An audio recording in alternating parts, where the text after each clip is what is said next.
All right, well, good morning, everybody. Thank you for joining this webinar on the Future Workforce Consultation Report that was run by the NextGen Nuclear Industry Council.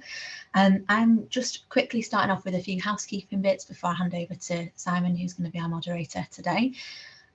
This is very much an interactive webinar. We really welcome your questions and discussion points, so please use the Q&A function within Zoom to submit any questions that you have to the panel, and we will answer as many of them as we can. And the other thing to note is that this is being recorded so that we can post it and share it with people online who aren't able to make it. So that will be shared on the Nuclear Industry Association website and also on the NextGen NIC channels such as on LinkedIn. So the final thing to note is the actual workforce report that published in September by the NextGen NIC. We will send that out as a link after the meeting, but if you want to have it up on screen while we're talking through, you can just Google NIA Future Workforce Report and you'll see it hosted on the NIA website there if you want to be having a look through while we're talking. So without further ado then, I will introduce Simon Bowen, who has kindly agreed to moderate today's panel session. And we'll come on to this more as we talk through the report and the recommendations themselves. But for me, Simon is one of the best leaders that I have ever worked with. Wow. He really cares about people. He cares about his family, but he cares about the families of those who work with him. And they always come first, no matter what. He's brilliant at getting the best out of people, challenging them, motivating them, and empowering them. And he actively seeks out the opinion of those around him who might not have the loudest voice around the table, and open to challenge and feedback from anyone, irrespective of seniority. We'll talk about inclusive leadership later on, but for me, this is something that Simon 100% embodies, and it's how he operates and makes visible commitments to inclusive leadership in how he is. So I suppose I should do a little conventional intro as well, but I did want to say that in the context of the webinar, that Simon is currently appointed by the Prime Minister as an advisor on nuclear energy to the government, and he led the Great British Nuclear Sprint phase over the summer, still involved in progressing that through.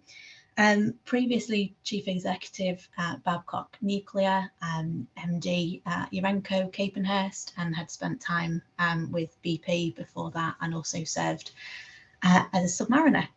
So I will now hand over to Simon, who's going to run our session today, and just to say thank you very much, Simon, for being part of it and taking the time to support us. Much appreciated.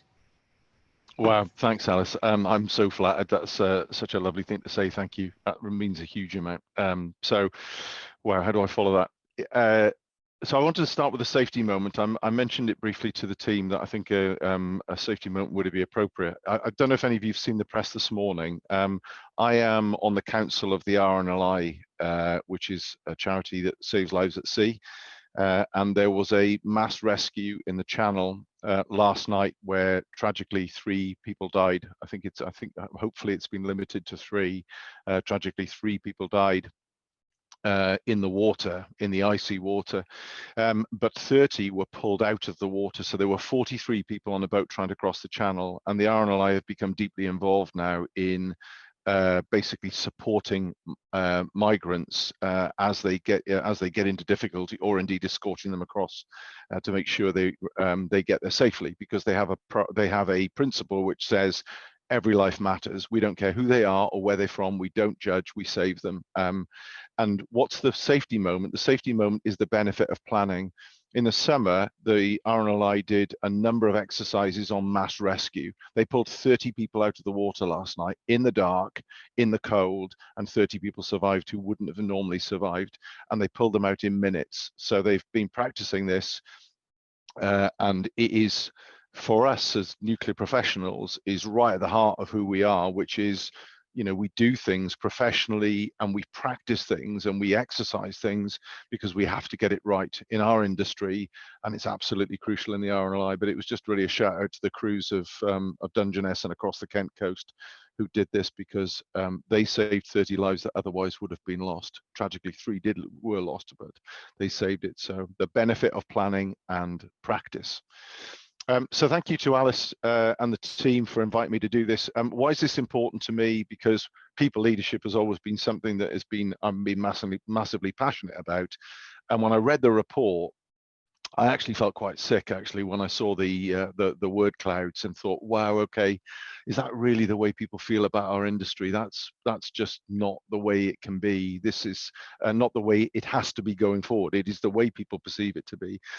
It's a brilliant report. It's very hard hitting, and I'm delighted to be part of the team discussing it. So I'm joined by a brilliant panel who I will introduce shortly.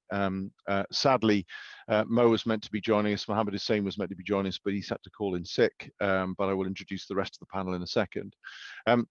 Why is this important? It's important to me because of people leadership and inclusive leadership in the way that Alice talked about it being as a value for me. Why is it important to the industry? Because unless we sort this out, we won't have an industry, because we won't have any people in it. I mean, it's probably an extreme way of expressing it, but it ain't far from the truth. We are going to create a high growth, innovative, really dynamic industry, because if we don't, we won't deliver on energy security and net zero. So we have to do this. Great British Nuclear has been agreed by this Prime Minister and the previous Prime Ministers to be the vehicle that we're going to do it, and it will be at the center of it, at the epicenter of it. But it is just part of an industry. So we have got to create an environment where we can attract and retain the best. And there are pockets of brilliance. So I'm not saying for 1 minute everything is bad in the industry. The word cloud in the report shows that there's some really great stuff going on, but there are some massive challenges, and there are some pockets of abhorrent behavior that we cannot continue to tolerate. So there's something which we need to talk about there. So we need to find a way of creating a deeply inclusive culture, a different culture which doesn't stifle but creates innovation, because without that we can't deliver on the absolute need of energy, because energy is what we all need to survive, to protect life, and to thrive. So for me it's pretty compelling. The Next Gen NIC pulled this report together. I was there at the start when we were talking about the Next Gen NIC, and I'll leave the team to talk a little bit more about what it is. But to introduce our panel, we've got Callum Thomas, who's the Chief Exec of Thomas Thor, Daisy Ray, who's the head of the AMRs at BEIS. We were due to be joined by Mo, who's also part of the BEIS team on carbon capture and storage. Ruth Selleck, who's the UK Marketing and Comms Executive at Orano, and Alice, who's Principal Consultant at Cavendish. She's a GBN secondee, all-round superstar, and really is the moderator of this session. I'm just doing as I'm told. That's probably the truth. So let me start off with a few questions. Alice, talk to us a little bit more, please, about what the Next Gen NIC is. Sure, thank you, Simon. So the Next Gen NIC, then, we are a group of volunteers who act as a shadow board to the Nuclear Industry Council. So we were established about 2.5 years ago. We represent both industry and government, civil and defence, and we have sort of 2 major strands really in terms of our remit. So one is to follow the agenda of the Nuclear Industry Council, provide a different perspective, challenge, feedback into that group. And then the other is really to run our own initiatives, what we deem as strategically important challenges for the sector to overcome. And we want to try and help drive change. We recognise that there's lots of groups out there doing lots of great things, so it's not about trying to double up on effort. It's working together with other groups to kind of make a bigger impact. We've undertaken lots of different activities in the last couple of years. And the Future Workforce consultation was really a massive part of that, which is what we're going to be discussing today. Fantastic. Thank you, Alice. And Ruth, why was the report commissioned? So when the Next Gen NIC was first set up, Future Workforce was one of the key priorities that we wanted to focus on. as has already been mentioned, nuclear has some really ambitious targets to reach. And in order to reach those, we need people. We need diversity of thought. And we need to make sure that the people who work within the sector are happy, are attracted to the sector, are retained within the sector. So what we wanted to do with this report was effectively shine a spotlight on some of the underrepresented groups within our industry. So I think the sector is not famous for its diversity. I think that is something that's pretty widely acknowledged. We wanted to make sure that those who were not sort of currently as represented within the workforce had a voice and had a means of saying, what they like about the industry, what they don't like about the industry, what could change in the future, and how they see that would help to attract and retain people. So effectively, the reason why we did this report was to make sure that people felt that they had a voice.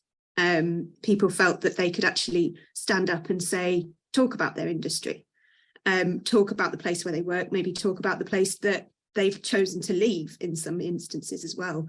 And so that was something that was really, really important to us, to shine a spotlight on those sort of underrepresented groups within our industry and make sure that we take into account those voices and that we integrate them into a workforce that we ultimately want to build for meeting government targets. That's fab, and you've done a fabulous job. It's a very, very thorough read. So thank you, Ruth. That's great. Daisy, can you talk a little bit about how you did it? How do you go about that? How do you go about collating the report? So we collectively decided that the best way of obtaining data on the working environment and culture of the UK nuclear sector was going to be through small group consultations. So in total, we listened to around 100 participants, broadly from the UK nuclear sector, but also a small group outside. And as Ruth mentioned, we really wanted to ensure that the consultations were a safe space to hear from people. So they weren't recorded. They were carried out via video meetings. And they consisted of around sort of 4 to 10 participants and were facilitated by the team. And the aim was to really listen to the thoughts, the views, the feelings of the participants that we'd invited along for the consultations. We tried to ensure that the diversity of the participants we invited, they aligned with the diversity of the UK population. Why was this? Because we wanted, we feel the future workforce in nuclear should at least represent the characteristics we see in UK society today. So in terms of age, nationality, location, religious beliefs, disabilities, we tried our best to ensure that those characteristics were represented by those who came along. In terms of the design, each consultation was split into sort of three sections, and you'll hear a bit more about the findings on those, but they were broadly understanding that what do participants feel about the sector now, about their perspectives on the future of the sector and how we get there.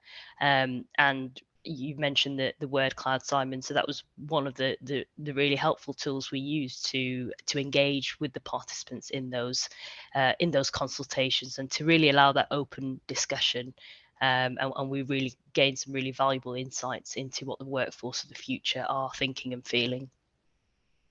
That's fantastic. I really like what you did in terms of, because it's quite different, isn't it? Considering the UK kind of, if you take the UK as an entirety and say, right, okay, what does that population look like, and therefore who should we go to, as opposed to the kind of standard way we would. I think it's really, really smart and has really added to the quality of the report. So thank you, Daisy. That's great. So Callum, perhaps you could just talk us through what the main findings were and the main recommendations, please. Yeah, of course. So, I mean, the main body of the report are the findings. So I'm going to give a short summary, and then I think most people watching have probably either seen the report or will be reading it afterwards. But I mean, the first part, as Daisy said, was about what do people think of the industry now, positive and negative. And there was a lot of positives. People, they see the challenging and interesting nature of the work. There was a lot of comments about the collaboration and the supportive nature of the working environment. and a clear recognition of the opportunities and the excitement for the opportunities in the future. There's a lot of positives there. On the negative side, it was, I mean, it wasn't a huge surprise, but people think the industry is slow. People think the industry is old-fashioned. People think the industry is male-dominated and lacks diversity. So probably those are the biggest things that came out. We had a poll question, and we asked people whether they feel they could be themselves in the industry. And it was scored out of 10, and the average was 7.3 out of 10. So on average, people feel they can be themselves, 7.3 out of 10. Now, our sample, as Daisy said, was we tried to be representative of the UK population rather than of the nuclear industry. So obviously, our sample was over-representative of the groups that are underrepresented in the nuclear industry. And there, when one of the findings actually was, although people generally feel like they can be themselves, there was an undertone of people feeling they had to conform. And there were some bold people that had joined in our consultations that were willing to say, I'm not willing to conform, and it's very difficult for me if I don't conform. So it's hard to read, you know, we'll come on to recommendations, but one is to look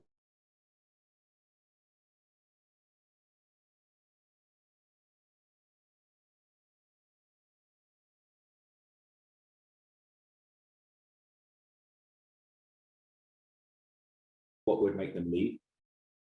We asked people what we think would make them maybe want to leave an industry or leave an organization.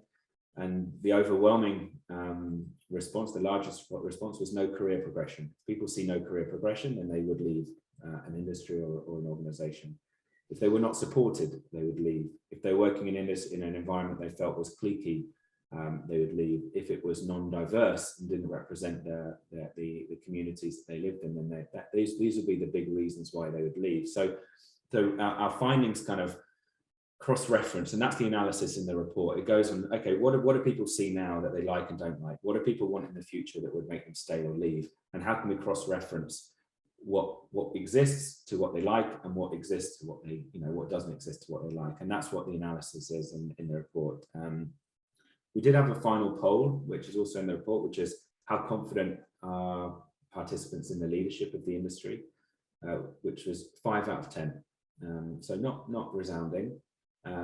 Now, it was a difficult question because not everyone has visibility of all the leadership, and everyone knows great leaders and other leaders that they perhaps don't rate so highly. So it's hard actually to poll individuals about what they think of the entire industry leadership because they can't see it all. But ultimately, it's not a resounding vote of confidence there.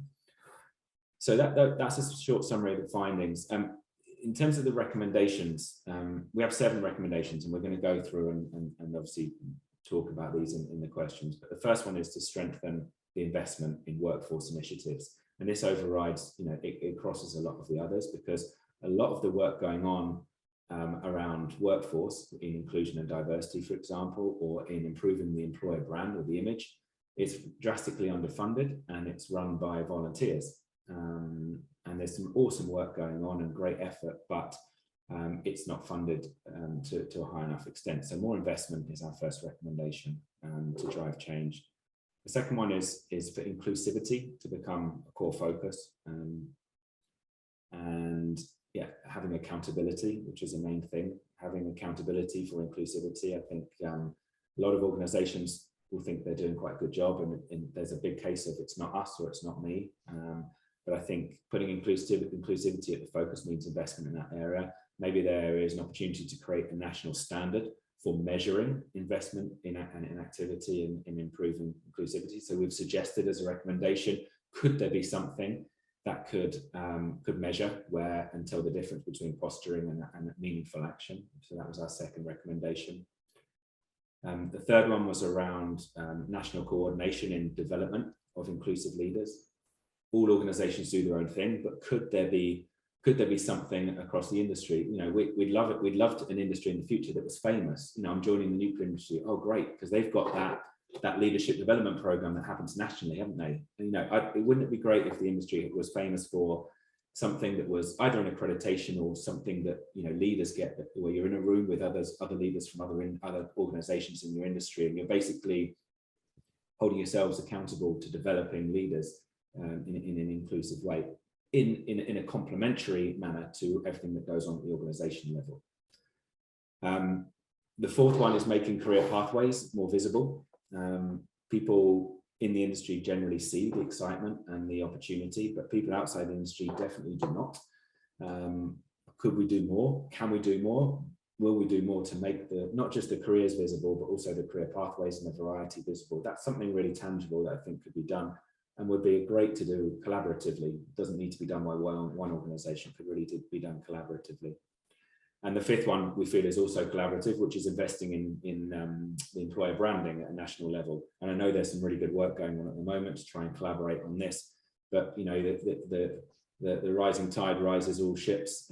If we had a better employer brand, it would benefit everyone. So how do we do that? How can we get some messaging out there and maybe put together all the different fragmented budgets and people willing to support this and have make a bigger noise basically about the industry as a place to work. Two more. The sixth one is about empowering the next generation to lead. I think I've heard 20 times in the last 2 years or a year and a half about what an amazing job the YGN did on COP26. They basically took the initiative to lead and have got global praise for what they've done. Why don't we fund the YGN better and give them a whole load of resources to actually go and do meaningful things? Because there's the YGN and the IYMC, their global organization, there's some incredible minds there. So how do we empower more leadership in the next generation? These are not straight graduates. These are people with 10 years experience that have got fantastic ideas and are moving into or have already moved into leadership in their organization. So how can we turbocharge that? And the seventh one is removing the costs of people being themselves. So we had, as I said earlier on, we had people that felt like they could be themselves, but it comes at a cost in the industry. And I don't think nuclear is not unique in this respect. But how can we create an environment so where people feel they can be themselves more? Our recommendation is to look into that more closely and find out how many people out there are conforming or assimilating, where actually if they really were themselves, they'd be bringing more richness and more ideas to the industry. So those were our recommendations. Each of them kind of have bigger ideas, but then we've got some specific suggestions in them, which everyone will see in the report when they read it. So that was the summary. Fantastic, Callum, thank you. So just a couple of things, and we will hand it over to the audience, and I'm looking to the team just to give you an indication as to when we've got a couple of questions to go to, but just a couple of reflections on that. So Callum, who is the recipient of the report, and therefore who has accountability for assigning the recommendations? Where has that disappeared into a black hole, or where does it sit? It's a very good question, and we talked about that a lot. Who's our audience here? And we're not going to let it sit into a black hole. For us, step one, phase one, the starting point is creating this report, and a lot of work's gone into it. But so we're going to try and drive it. So ideally, an organisation like the NIC would be the recipients, people with power that can drive change and actually put resources and action where intent is. And in all of our areas, there is a lot of intent. And there's some great action in individual organizations. So I mean, GBN, we have to be honest, is a recipient, because we'd hope that a central point that could encourage and drive and facilitate collaboration across organizations to pool resources. So it's leaders of organizations, but it's also everyone in the industry who can push up to make change happen.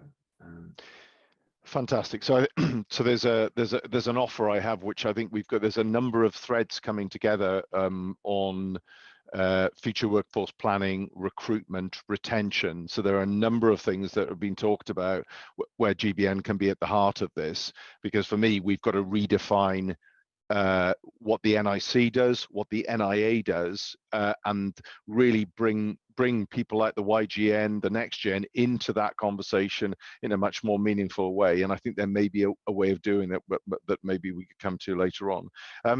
So I guess what I'm intrigued by is, do you have a view as a panel as to why we are where we are? I mean, there's some great stuff, and we're all enthusiastic about being part of it, but there's also some pretty damning, excuse me, some damning things within the report.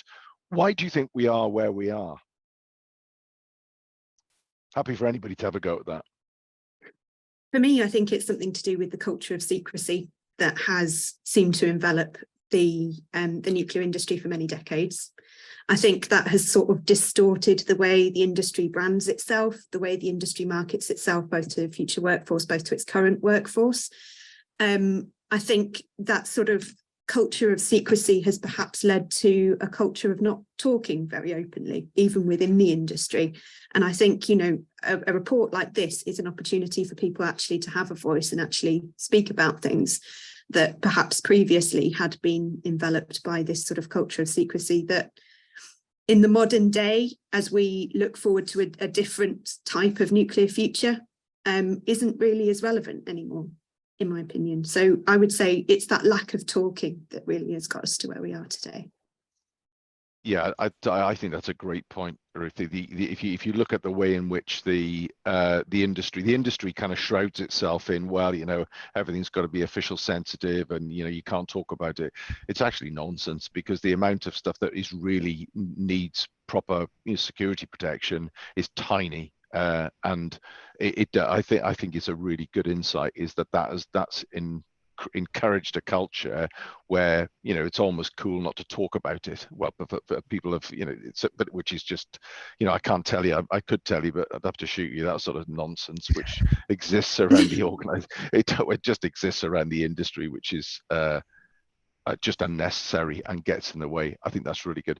Why don't we, I've got a couple of other questions which I'm burning to ask, but this is not about me. So why don't we open up to the other people online and see if we got any questions that anybody wants to ask. Adel or Alice, have we got anybody who wants to come in? Yeah, we've had a couple put in the Q&A box. 11 questions there, aren't there? So, yeah. Fantastic. Yeah. I can't see them, so why don't one of you guys ask them, please?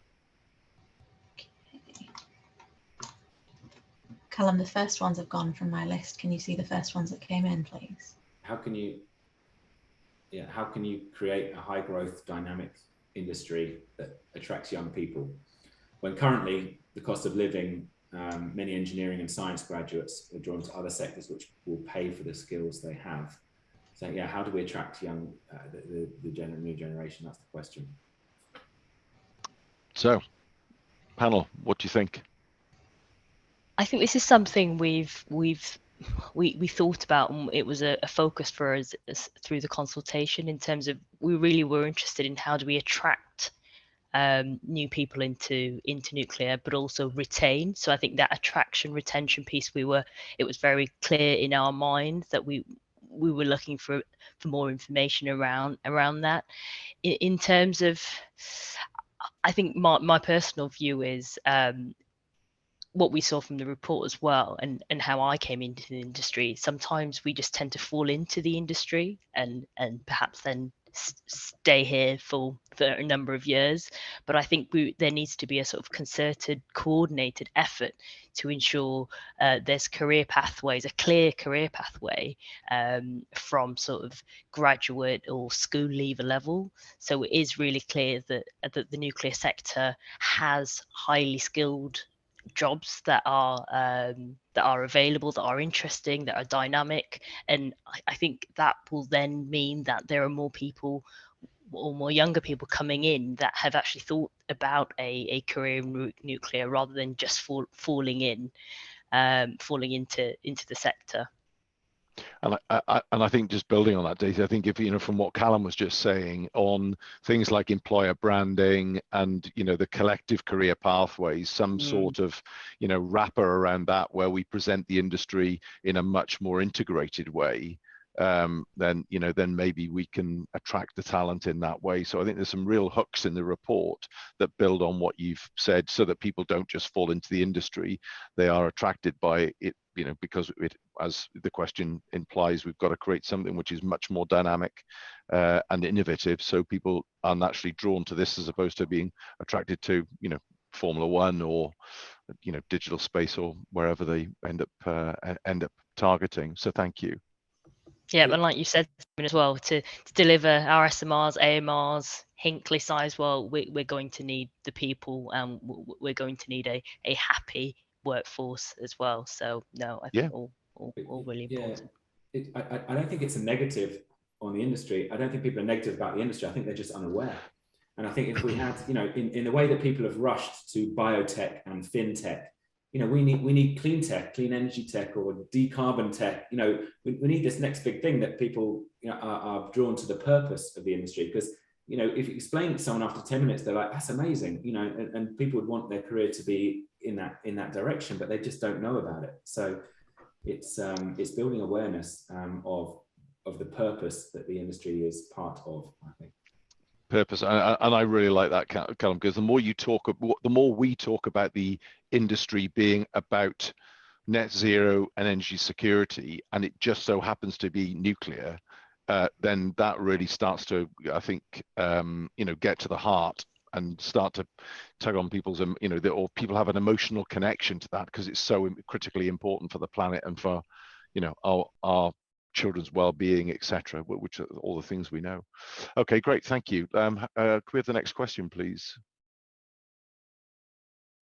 Alice, are you going to be question master here, or go? Yeah, I can do. I'm just going to scroll through and pick one out. So one that just came through that I think you will like, Simon, as well. A lot of the points raised have been talked about for years. So what are the immediate actions that the industry should take today to act on them? Very good. Okay, panel, who wants to have a crack at that? I mean, I'm happy to start with something on that, around accountability and kind of measuring as well. There's a big piece on if you measure something, it gets done. And I'm not sure that and it links into the recommendation around having some kind of like national or standardized way of measuring inclusivity. What could we do as a sector now to sign up and make a visible commitment to what we are going to target? And it can be something aspirational, it doesn't have to be a quota as such, but aspirational targets that really set us on a path to where we want to be. And yeah, getting everyone to sign up to them and monitor and report and be visible about how you report on them. I think there is and I think you bang on, what gets measured does get done, and if it doesn't get measured, then generally, I mean, it's not a truism, but generally it doesn't, particularly in the industry. I think there's a real sense across the industry now. Collaboration is in the positives in the word cloud, and it is a very collaborative industry, but there is so much more intent to collaborate, particularly in the new build space, than I've ever seen before now. And one of the things, so what do the industry leaders need to do now? This is me as part of the panel, as opposed to moderating, by the way, just in case anybody got confused. For me, one of the offers that one of the conversations that I've had with a number of the chief executives is, we now need to get to a point where we've got a collaboration agreement across all of the industry on apprentice recruitment, graduate recruitment, higher apprentice recruitment, and critically, mid-career development. What could all of that look like? So there's now an intent between the industry leaders that we really need to do that. What's occurred to me now in this context is you look at the report, and what the report points to is a number of the areas that start to form the glue. And one of the things we've talked about is we need to reinvent the Nuclear Industry Council, the way the NIA does its business. Virtually every N body that exists, we need to kind of reinvent the way they all fit together. And I think, what's the action that we can take? We can take the report, take the kind of the information that we've got and start off with a collaboration agreement across on inclusive leadership or whatever we think is the priority, because there is the chief executives are really interested in getting involved in this. And the people on the major industry, the major industry players like EDF, Cavendish, I know from my old organization, Jacobs, all S&C-Lavalin, all the major organizations are saying, yeah, we absolutely have to have part of this. So that that collaborative approach with measured outcomes, I think is, for me, is one of the most powerful things. Panel, any other thoughts to build on what Alice and I've said? I just want to say that the model for collective action at the industry level could be massively improved, because there is this army of people willing to contribute and volunteer, and organizations, and it's very fragmented. So the question was, what it's been talked about for years, what could change? The model for collective action, if you could pool all of that energy and all those resources and organize them in one place, it would be a different landscape completely. I think it's about enabling all change makers. Oh, sorry. No, keep going, Ruth. Sorry, my internet's a bit flaky, so it's a bit of a wobble. I think it's about making sure that all change makers within the industry, whatever level of the workforce they are able to identify themselves as leaders, if that's something that is interesting. I think, having a collaboration agreement is great, and it's something, but it needs to make sure that it cascades down through the workforce. So it's not just sort of high level industry leaders that ultimately, I think, in my personal opinion, sometimes creates this culture of, well, that's someone else's responsibility. That's not mine. They're doing it. They're sorting that out. What I mean to say is we need to make sure that there's accountability and real sort of pride in leadership throughout the workforce, throughout the supply chain, making sure that every managing director, every CEO is seeing themselves as a leader who can actually drive change within this space and is actually engaged and willing to listen to their own workforce. So, and I think that's a great point, because many top-down initiatives just fail because they don't find their way to the people who do the real work and are the real influences, the change makers that you talked about. How might we mobilize that group of people? Is it through the next gen, or do you have a view about how you might do that? I think. Oh, sorry, Callum. No, go ahead. I have an idea, but you go first, then I'll come in. Okay, sorry. I think, the next gen and the NIC and industry leadership are really powerful ways of doing that.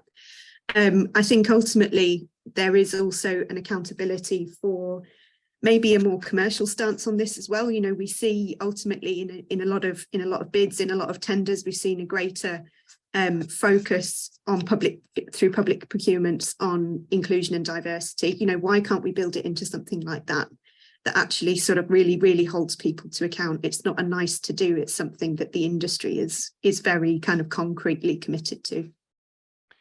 And it's one of the things that one of the opportunities we've got as we set up GBN, and government has to invest further money into the new nuclear projects, is I think government needs to be much more demanding of the conditions under which it makes these investments. And that could absolutely be one of them. Is, this is part of it, is you have to be collaborative, you have to demonstrate inclusivity in the way you do it, and here's how we're going to measure you, and there are penalties if you don't fulfill that commercially. I think that's a great point. Callum, you wanted to come in? Yeah, I was going to say, I think we could benefit from a much more of a project-led approach. So let's say in a certain year we wanted to develop a national inclusive leadership program. We wanted to turbocharge nuclear graduates and really rapidly increase it. We could identify, 3 or 4 projects. Now, I envisage this kind of Dragon's Den situation where people are proposing projects, and it doesn't matter which organization or which group you're from. It's a group of people brought together to deliver a project, and it's defined, it gets funding, and it gets delivered, and then those people get recognized, and then it's done, then you move on. There's no working groups, there's no work streams. It's a project that gets proposed, funded, delivered, and then you move on. If we had more of that, and every year we could count and recognize our achievements of that year, I think then we'd achieve a lot. Well, there's an opportunity for us to propose a model. I mean, to take the report and propose a model as to how that would work, and we should, you and I should have a conversation, or the team should have a conversation, and I'm very happy to be part of that offline as to how we do that, because I think it's far easier if we come up with something we think is going to work, is to take that to the industry leaders or the next NIC or whatever it is, and say, here's what we're proposing, here's how we're going to deliver on our report, this is the output that we're looking for, and here's how we're going to measure it. That then, that's a direct proposal for people to say, yeah, okay, we're like that, or why don't you do this instead? Anyway, so one for us to talk about. Any other views before we move on to the next question? I think, Simon, if I may, I think Yeah, go on, I Daisy. completely agree that we should discuss this further. I think as part of I guess trying to get buy-in across all the different levels, I think Callum and Ruth have talked about. I think it will be really important to be able to draw out the benefit of doing this, because I think if it's clear the benefit to senior leaders, to benefits across the working level, benefits across all the workforce in nuclear, I think that surely then that will mean we can have collective action, coordinated action, which can ensure that everything that we're doing in our future projects across all the different nuclear technologies has a thread of diversity and inclusion within it. It's not then just a nice to have. It is there, and it's the sort of focal point of everything we're doing. Yeah, and it defines the industry. I love that. I think that's really smart. Very good, Daisy. Thank you. Alice, let's move to the next question, please. So there was a question which I think links quite nicely to what we were just talking about in terms of how do you engage SMEs in this. There's a lot of focus on the big companies in the sector, but clearly SMEs have a pretty vital role in terms of the skills and capabilities that they can offer. So it was just interesting how we engage them, and talked about a collaboration agreement. How do we make sure we're getting everybody bought into something, and I guess for the wider recommendations as well, how do we access different groups across the sector? Very good. So how do we connect with the SMEs and make sure their needs are also considered as well as the big corporates? Any views? I would say that a collaboration agreement would be relevant to businesses and organisations of all sizes, and that what we come up with has to take that into account. The SME community is a vital part of the nuclear supply chain, and so therefore anything we come up with must necessarily include them. I think we spoke to several people from SMEs as well within the consultations, and I think within those working environments, sort of the culture is even more magnified. So it's even more important that we make sure that we get it right for SMEs as well as the large corporates. Very good. Okay, thank you. Any other views? There's also a comment in the questions about getting involved. Volunteering is not always inclusive because maybe your company won't let you take the time, so you've got to do it in your own time. Maybe you're a single parent or you're a carer and you're not able to. So it's the same. Can SMEs join in the same as huge companies can? It's about inclusivity, isn't it? So if it was based on individual contribution and people were rewarded for contributing, if work was funded, then it doesn't matter whether you're coming from a small organisation or not. It would be great if the important work was being done by individuals in normal work time and was being either recognised in their job or was being paid for if they're for an organisation that can't fund it themselves. So that, I guess, it all comes into the model of not just going to the same people from the same organisations who can, I guess, afford to either give their time or their company can give their time. It's getting away from that model. And you could build it into the model for collective action in the way that you talked about, I think, Callum. So yeah, really good points. Alice, you want to come in? I was just going to second that in terms of the funding and moving away from perhaps what could be seen as an over-reliance on volunteers to push things forward in the sector. How do we make that a bit more equal? So yeah, I think the funding side of things is going to be really important going forwards. Very good. Okay, thank you. Why don't we take the next question then, if we can, please? Well, I'm just looking at the time. Sorry, Simon, whether we can just move to the poll because there's loads of questions. I told you were moderating, didn't I? Yeah, no, sorry. Yeah, but why don't you crack on and run your meeting then? Yeah, so if we can, Adil, I think might be able to launch the poll for us. So we've got a few questions that the audience should be able to answer. There we go. It's come up on screen.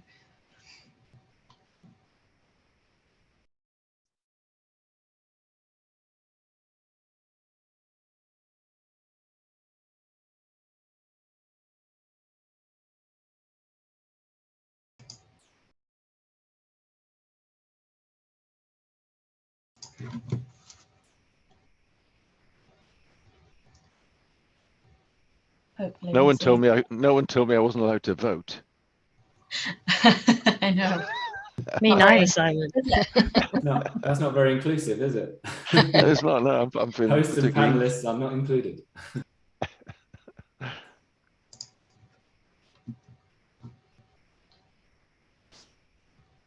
I'm hoping the results will pop up shortly. And we were interested in this, you know, because there's a lot of recommendations in there that represent a lot of activity and action. And as we've sort of already alluded to around the sort of voluntary capacity piece, we really want to see kind of what people's priorities are in this area so that we can prioritize the recommendations going forwards to be able to get into action on them. We do have one particular one that we want to talk about, but yeah, really interested in audience views.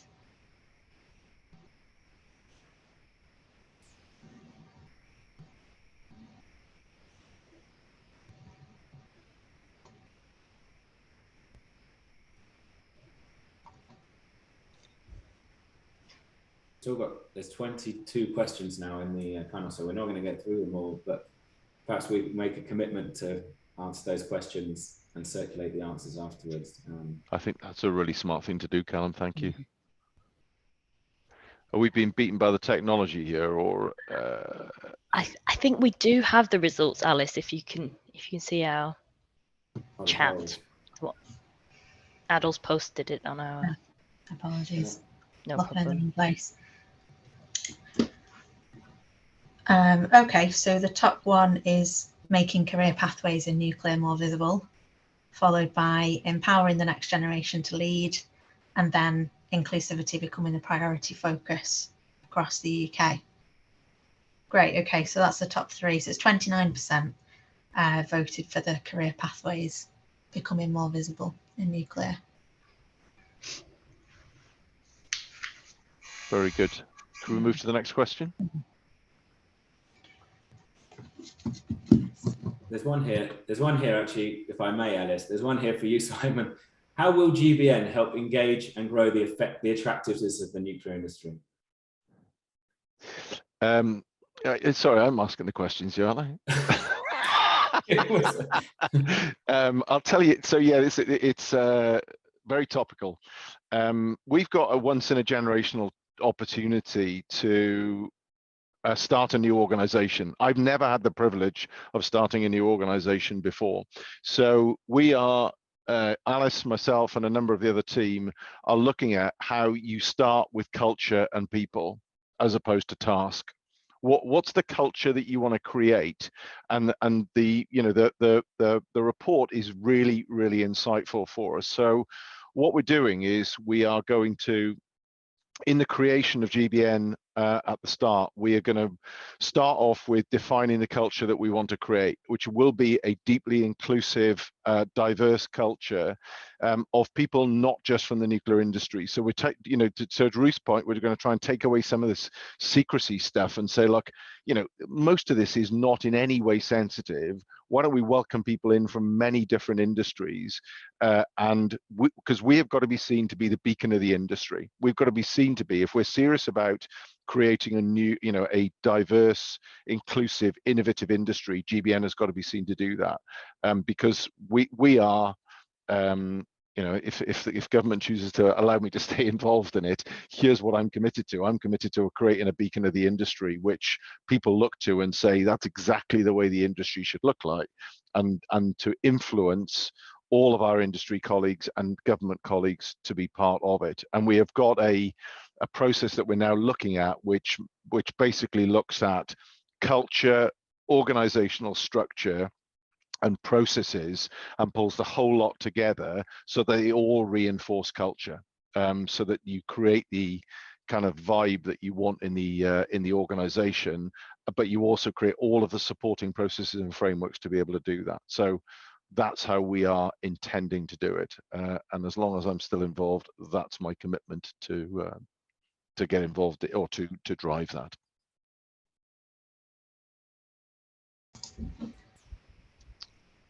Great. No more questions for me, by the way. Just FYI. I'm a moderator here. Well, kind of. I'm a deputy moderator. Sorry. I just want to touch on the ask that we wanted to make of people just before we run out of time, because I think, Callum, it's a great shout that we could try and respond to those questions offline and send something out. Because the area, one of the areas that we felt as a team warranted priority was around, you know, the inclusive leadership piece and what we can do to really like move the dial on that. I think that the challenge, some of the challenges are around how can we address that without interfering with what organisations are doing, you know, on an individual basis. So how can we complement what already exists? You know, is there something around best practice sharing that we can do across the sector? And yeah, how do we move this forward? And really, it was an ask of the audience and people who've been able to join today, who might be interested in coming together and helping us move that forward, really, who've got, you know, a real interest in this area and want to commit some time to help support with that.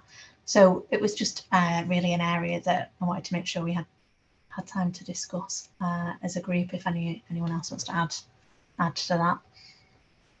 Yeah, thanks, Alice. I think it would be great if we can continue the conversation with folks we've got on the call and those that supported our consultations, and understand how they feel we can have a more inclusive leadership across all the different levels. I think a place we could start perhaps might be around what are the qualities that make an inclusive leader. It's not rigid by any means, but are there certain sort of traits that we would want to see around sort of an inclusive leader having maybe strong communication skills, humility, empathy, which then allows them to play sort of that collaboration and teamwork really at the forefront of their leadership style. So yes, I think perhaps setting some sort of a baseline in terms of what we all want to see from an inclusive leader might be a good starting point. And then, as you say, yeah, we can really think about the actions. And I think Simon's already thrown his hat into the ring. So I'm sure we from Simon and the GBN team as well, we can also work with them in terms of how we can build that ethos into a relatively new organisation. And I think we should, I think what would be really helpful is, and it's just a proposal, is that when we get that team together, we develop a specific ask of the industry. So which I'm very happy to facilitate, taking it to all of the, you know, the chief executives and, you know, SMEs to pull together a session with all of them to say, okay, here's what the Next Gen team are telling us as an industry that we have to create. Here's their proposal as to how we go about creating it. Here's the specific ask they're making, and all you need to do is say yes, and here's how we're going to do it. And by the way, you need to give us a few quid as well. But it's going to be that sort of, I think. So if that works with kind of the way in which you want to do this, I am really happy to pull together a team, one, to be involved in the development of it, if that helps, and two, to pull together the team of people in the industry, of the great and good in the industry, to say, right, okay, here's what this is telling us, we need to act now, what are we going to do? Yeah, I think the ask that Alice articulated, what we're looking for are people that are interested in supporting. The action we picked was around how do we create some kind of national development program for inclusive leaders. But if you're interested in any of the recommendations, our commitment is to organise the work in a logical way, whether it's putting together a project and to avoid having endless discussions to some of the points that are in the Q&A, and actually narrow down on things that can be done that will make a difference. Define them into a project, get buy-in from the industry, get funding, and then make them happen, and then move on and do the next one. So anyone that is interested in supporting some of these recommendations, especially the one around inclusive leadership, yeah, please let us know. And our commitment to you is we won't waste your time. We'll harness your support and make it turn into meaningful action. Fantastic, thank you, Callum. Okay, are we at a point where we want to finish, or do you want to take another question? I think we are. I think we're done, aren't we? Why don't I hand back to you, Alice, just to kind of finish the session then. Sure. Okay. Well, thank you, and thanks to all the audience for submitting the questions. There's loads of great questions coming in that we could have been here all day talking about. It's a really important topic area, and you know it's great because everybody can have a view on it, right? And everybody can contribute to this. So we will take note of the poll results in terms of prioritising what those recommendations are. We will send out an email after this event to everyone who registered with a link to the report, and we will also come back with answers to the questions that have been submitted as well. Simon, I suspect we will take you up on your offer of getting us in front of people who can make quick decisions on things to move us forward. So yeah, I just want to thank panel, thank the Future Workforce team for all the hard work that they've put into this, because it was not a small undertaking in terms of planning it to really target you know, underrepresented groups, all the analysis that went into it. Thank you to Simon for moderating, much appreciated. Thank you for your insight and your support. And yeah, thanks to everybody who registered and has supported. We look forward to hearing from you. Thanks all. Excellent job. Thank you. Really good session. Thank you. Thank you. Bye-bye. Thanks, everyone. Thank you Cheers. very much, everyone. Bye-bye.